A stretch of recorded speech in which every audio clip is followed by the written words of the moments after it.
Hello everybody, how are you? I hope everything is fine. Before we start today's lesson, can you tell me what laser is?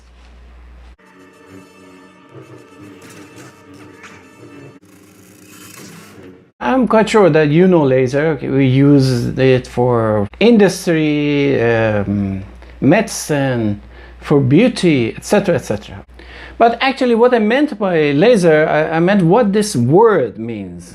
Laser. We call such words in English acronyms, and they are initial letters of the other words. So laser stands for light amplification by stimulated emission of radiation. We have so many other words like these formed in English based on the initial letters of the other words. For instance, we have NASA, National Aeronautic and Space Administration.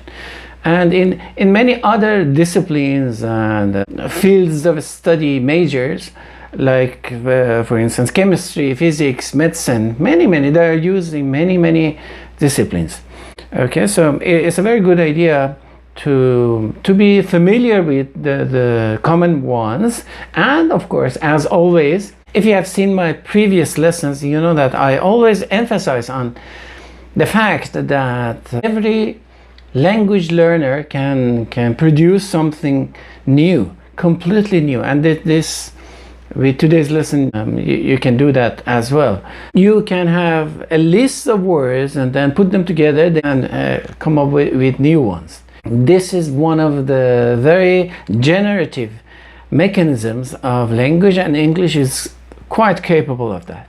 So let me give you some more examples of acronyms. The first one is laser, light amplification by stimulated emission of radiation, as I mentioned before. And then we have radar, radio detection and ranging.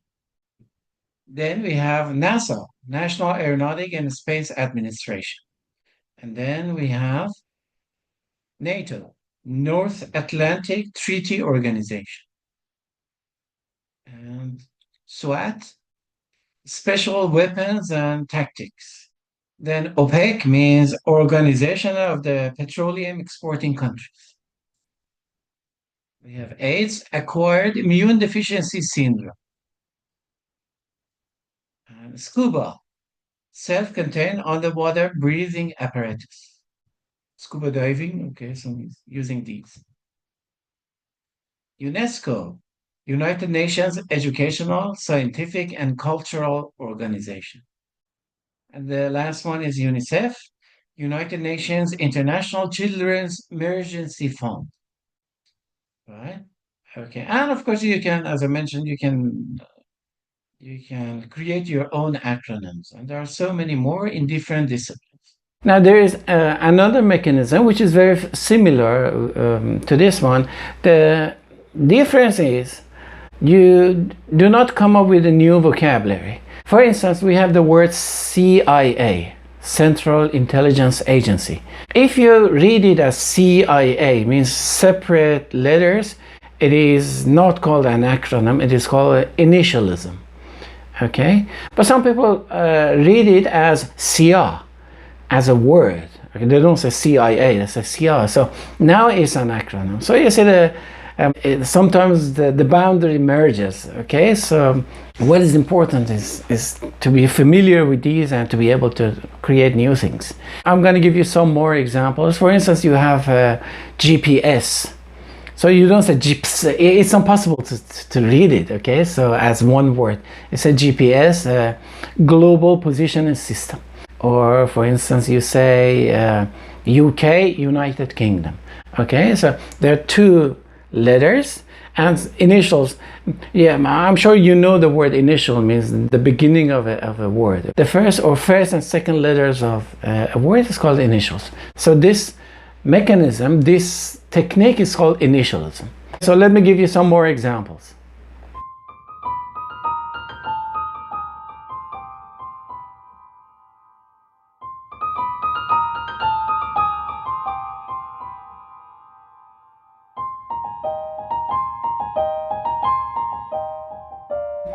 As you could notice, these two, acronym and initialism, in a way they are short forms of other words. When you make something short, you abbreviate it. in English we also have many abbreviations. For instance, you say Mr. MR, usually they end in dot. MR means Mr., means a man. You say ST or STR means it's the short form of street. Usually you put a dot after them, and it shows that they are abbreviations. So we have lots of them in English. I give you just some right now.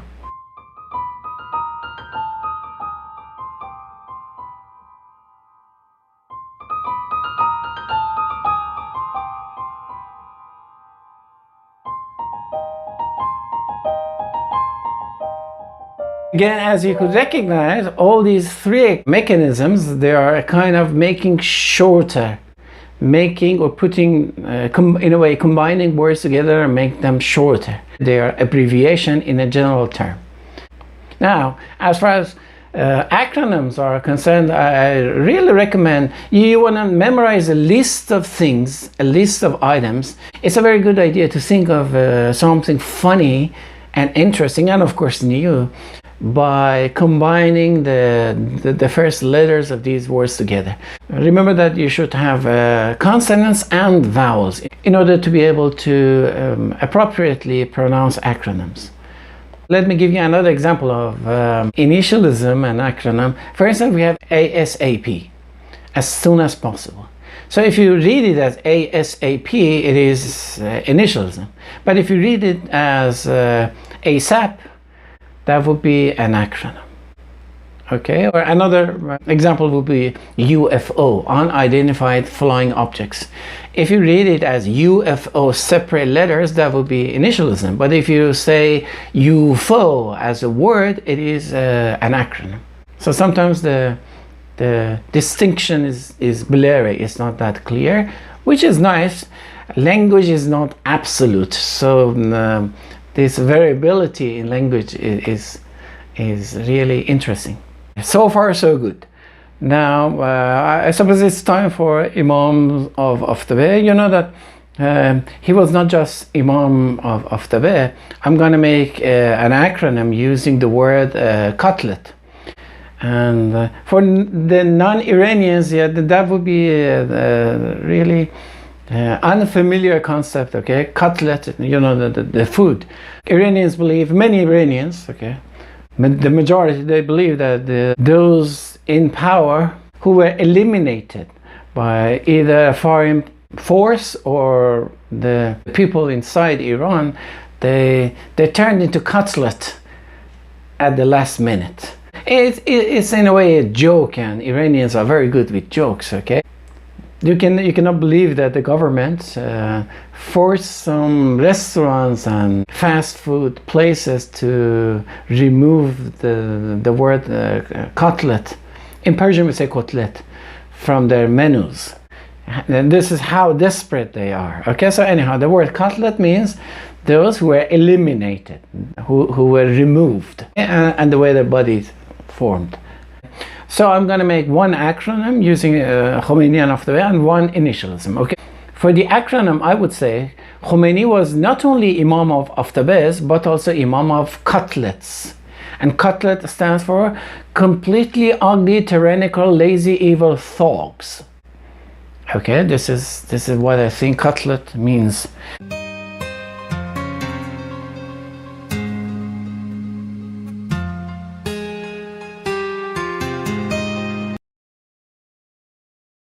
And for the initialism, you know that again, Khomeini believed that economy belongs to donkeys, or economy is just for donkeys. Okay, so I would say Khomeini, the Imam of Tabriz, was truly an advocate of EFD, and EFD stands for economy for donkeys.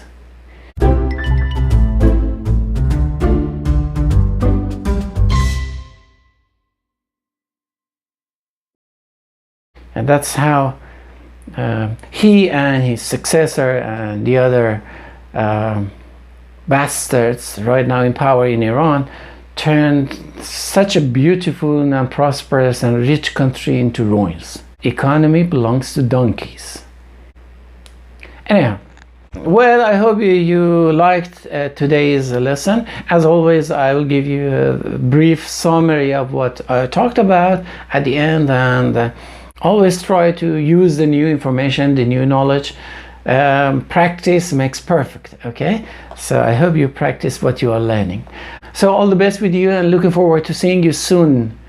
Until then, goodbye.